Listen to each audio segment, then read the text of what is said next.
ਸਤਿ ਸ਼੍ਰੀ ਅਕਾਲ ਜੀ ਸਾਰਿਆਂ ਨੂੰ। ਅੱਜ ਆਪਾਂ ਇੱਕ ਕੁਸ਼ਨ ਕਵਰ ਦਾ ਡਿਜ਼ਾਈਨ, ਇੱਕ ਫੈਂਸੀ ਫਲਾਵਰ ਤਿਆਰ ਕਰਾਂਗੇ। ਵੈਸੇ ਇਹ ਡਿਜ਼ਾਈਨ ਜੋ ਹੈ ਸੂਟ 'ਤੇ ਵੀ ਪੈ ਸਕਦਾ ਹੈ, ਪਰ ਜੇ ਤੁਸੀਂ ਚਾਹੋ ਤਾਂ ਕੁਸ਼ਨ 'ਤੇ ਜਾਂ ਪਿੱਲੋ 'ਤੇ ਵੀ ਪਾ ਸਕਦੇ ਹੋ। ਚਲੋ ਅੱਜ ਦੀ ਵੀਡੀਓ ਸ਼ੁਰੂ ਕਰਦੇ ਹਾਂ। ਸਾਡੇ ਚੈਨਲ ਨੂੰ ਲਾਈਕ ਕਰਿਓ, ਸ਼ੇਅਰ ਕਰਿਓ ਅਤੇ ਸਬਸਕ੍ਰਾਈਬ ਜ਼ਰੂਰ ਕਰਿਓ।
ਹੁਣ ਇਸ ਦਾ ਜੇ ਇਹ ਸੈਂਟਰ ਹੈ ਨਾ, ਇਹਦੇ ਵਿੱਚ ਵੀ ਆਪਾਂ ਸੇਮ ਇਹੀ ਕਲਰ ਫਿਲ ਕਰਾਂਗੇ ਤੇ ਜਿਹੜਾ ਬਾਕੀ ਦਾ ਪੋਰਸ਼ਨ ਹੈ ਇਹਦੇ ਵਿੱਚ ਡਾਰਕ ਪਿੰਕ ਨਾਲ ਸ਼ੇਡ ਕਰਾਂਗੇ।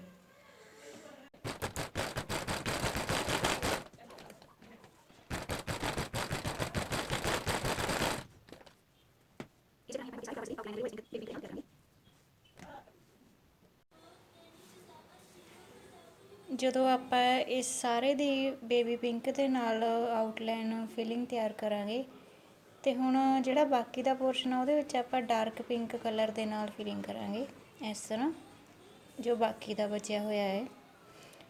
ਉਸ ਤੋਂ ਬਾਅਦ ਜਿਹੜੀਆਂ ਆਪਾਂ ਪੱਤੀਆਂ ਬਚ ਗਈਆਂ ਉਹਨੂੰ ਆਪਾਂ ਬਾਅਦ ਵਿੱਚ ਬਣਾਵਾਂਗੇ।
ਇਸੇ ਤਰ੍ਹਾਂ ਹੀ ਆਪਾਂ ਬਾਕੀ ਦੇ ਫਲਾਵਰ ਦੀ ਫਿਲਿੰਗ ਕਰਾਂਗੇ ਤੇ ਫਰੇਮ ਨੂੰ ਵੀ ਨਾਲ ਨਾਲ ਹੀ ਘੁਮਾਉਂਦੇ ਜਾਵਾਂਗੇ।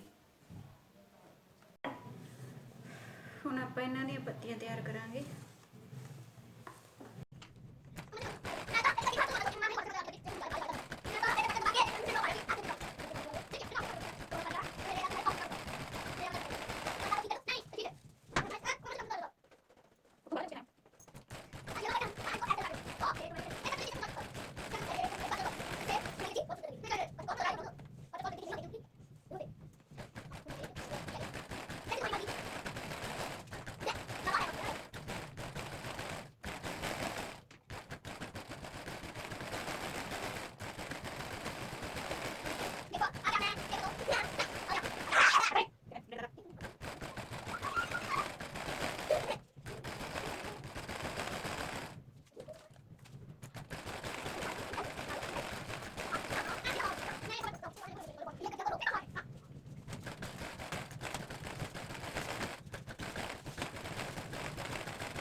ਸਾਡਾ ਫਲਾਵਰ ਬਣ ਕੇ ਤਿਆਰ ਹੋ ਚੁੱਕਿਆ ਹੈ। ਉਮੀਦ ਕਰਦੀ ਹਾਂ ਤੁਹਾਨੂੰ ਪਸੰਦ ਆਈ ਹੋਵੇਗੀ।